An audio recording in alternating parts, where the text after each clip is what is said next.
Сұйықтықтан 30 күн бойы тек су ішсеңіз, ағзаңызға не болады? Баршаңызға сәлем, сіздермен пайдалы арнасы. Су тіршілік нәрі екені бәрімізге белгілі. Денеміздің басым бөлігі судан тұрады. Ағзамыздың әрбір жасушасы, терісі немесе мүшесі, терезеңіздің алдындағы гүл сияқты суды қажет етеді. Осы жерде біз гүлмен салыстырамыз. Егер гүлге су тым көп емес, тым аз емес, жеткілікті болса, ол гүлдейді, жапырақтары көгеріп, жайқалады. Біз де өзімізді гүлмен салыстырып сусындаймыз. Бірақ көбіне суды басқа сұйықтықтармен алмастырып жатамыз. Мысалы, газды сумен, кофе, шай, сүтпен және де тағы басқа сусындармен. Егер бар жоғы 30 күннің ішінде ас үлесінен судан басқа барлық сусындарды алып тастасақ, не болады ағзамызға? Видеоны соңына дейін көре тұрыңыздар. Біз күн барысындағы тағамдардан бас тартпаймыз. Қимыл қозғалысымызды көбейтіп, немесе азайтпаймыз.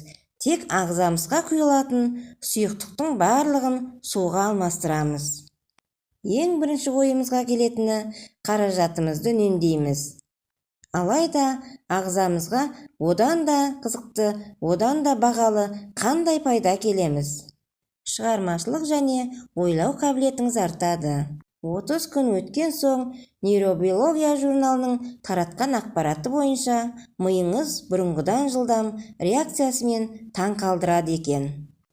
Миымыз жақсы жұмыс істеу үшін тонналаған кислород қажет болған сияқты, су да оның жұмысын арттыра алатындардың қатарынан табылады. Нәтижесінде зейініңіз артып, ойлау қабілетіңіз тезірек және шапшаңырақ болады. Құрдастарыңызға қарағанда жасырақ көрінетін боласыз. Ауыз суы теріңіздегі судың мөлшерін сақтай отырып, қартаю үрдісін баяулатады. Теріңізді ылғалдандырып, сау, жұмсақ, тегіс жарқыраған жас әрі әжімсіз етеді. Бұлшық етімізге де тигізер әсері мол. Су оның тонысын сақтайды. Осындай нәтижеге қол жеткізу үшін тек таза су ішуіңіз керек. Daily Mail журналында жарық көрген мақалада 42 жасар анаға небары 30 күн су ішкен соң 10 жасқа жасырақ көрінгенін айтады.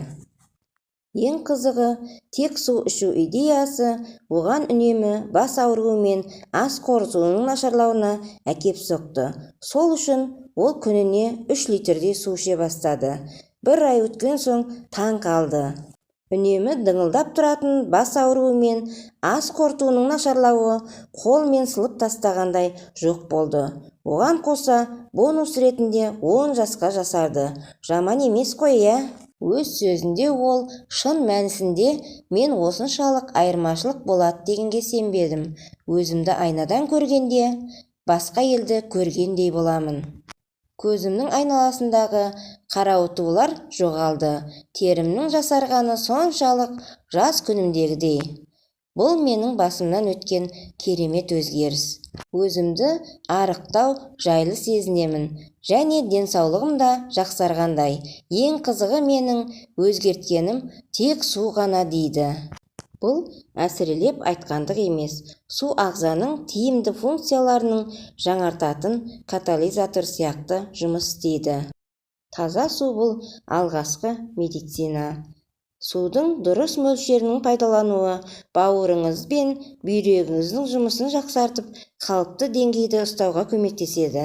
Осы мүшелеріңіз қандағы улы заттарды, қалдықтар мен тұздарды кетіруге жауапты.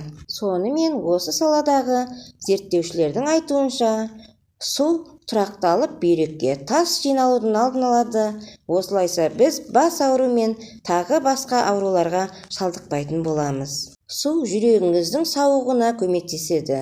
Қан сұйыла түскендіктен қан қысымы төмендеп, жүрек талмасының қаупі сейіледі. Ұйықтар алдында 1 стакан су ішіп жатсаңыз, жүрек талмасы мен инсульттың алдын алуға көмектеседі. Су ішу арқылы сүйектеріңіз қатая түседі.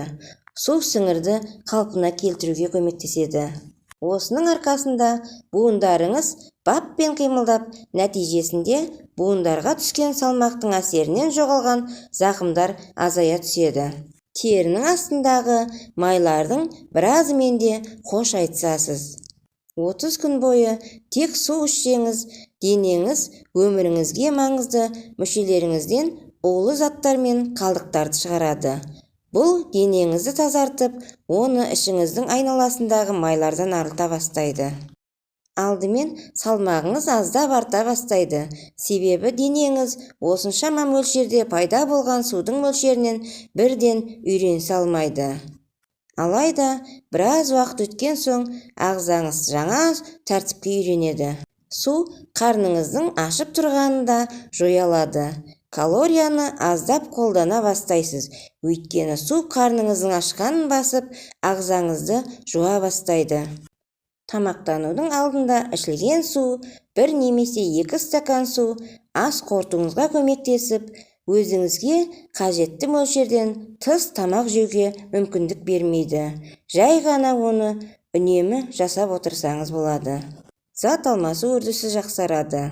Зерттеулер көрсеткендей, үнемі су ішіп жүрген адам диетаңызға қарамай зат алмасу үрдісін жақсартады. Таңертең тұрған соң жарты литр су ішсеңіз, зат алмасу үрдісі 24%-ға артады. Сіздерге видео ұнаған болса, каналыма тіркеліп, лайк басып, комментария жазуды ұмытпаңыздар. Баршаңызға рахмет.